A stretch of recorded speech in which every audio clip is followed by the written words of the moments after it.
प्रशांत किशोर, जिनके बारे में हम कह सकते हैं कि बीजेपी के गढ़ से निकला सियासत का नया पीके।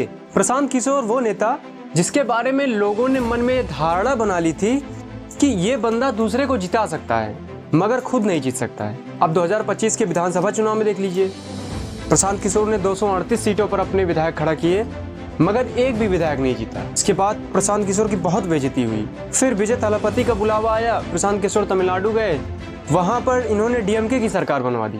मगर फिर वही दिमाग में रहा सबके कि ये बंदा दूसरे की सरकार तो बनवा दिया लेकिन अपनी सरकार नहीं बना पाया बिहार में। मगर देखिए, वक्त बदला, हालात बदले और प्रशांत किशोर वहां जीते जहां पर पिछले 30 सालों से बीजेपी को कोई हरा नहीं पाया था। अब इस कहानी को हम आगे बढ़ाएं, इस कहानी को हम आगे सुने। इससे पहले आपसे एक विनती रहेगी, अगर आप ये वीडियो इंस्टाग्राम या फेसबुक पर देख रहे हैं तो कृपया फॉलो जरूर कर लीजिए, और अगर यूट्यूब पर देख रहे हैं तो कृपया सब्सक्राइब जरूर कर लीजिए, क्योंकि आपका एक फॉलो, आपका एक सब्सक्राइब हमें मोटिवेट करता है आगे वीडियो बनाने के लिए। कहते हैं कि सूरज सूरज होता है, फिर वो चाहे उगता सूरज हो या डूबता सूरज हो। कुछ वही कहानी है प्रशांत किशोर की। 3 अगस्त 2026 की तारीख बिहार के राजनीतिक इतिहास में हमेशा हमेशा के लिए दर्ज हो गई है। प्रशांत किशोर ने न केवल चुनाव जीता बल्कि बीजेपी के उस किले को ध्वस्त कर दिया जिसे ध्वस्त करना लगभग असंभव माना जा रहा था। पटना का बांकीपुर विधानसभा सीट, जहां पर पिछले 30 सालों से बीजेपी का राज था, वहां पर प्रशांत किशोर ने धमाकेदार जीत दर्ज की और अपने जन स्वराज पार्टी का पहला विधायक बने।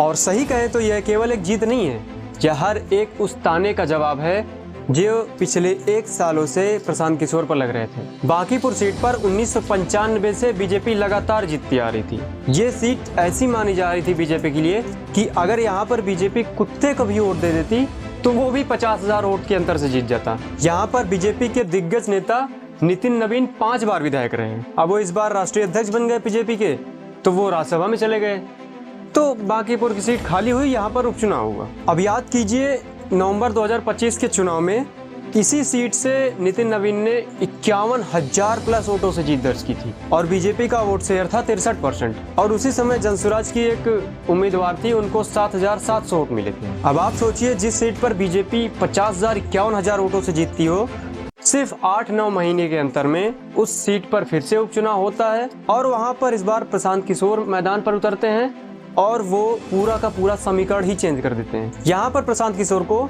63,023 वोट मिले और बीजेपी के नीरज सिन्हा को 44,250 वोट मिले। प्रशांत किशोर ने बीजेपी के उम्मीदवार को 18,000 प्लस वोटों से हराया। यहाँ सबसे ज्यादा गौर करने वाली बात यह है कि मुख्य विपक्षी दल आरजेडी के उम्मीदवार की तो हालत और खराब रही। अब तेजस्वी यादव की आरजेडी की उम्मीदवार रेखा गुप्ता को केवल 1485 वोट मिले। अब ये आंकड़े बताते हैं कि बीजेपी का 63% वाला वोट शेयर वो घटकर 34% पर आ गया।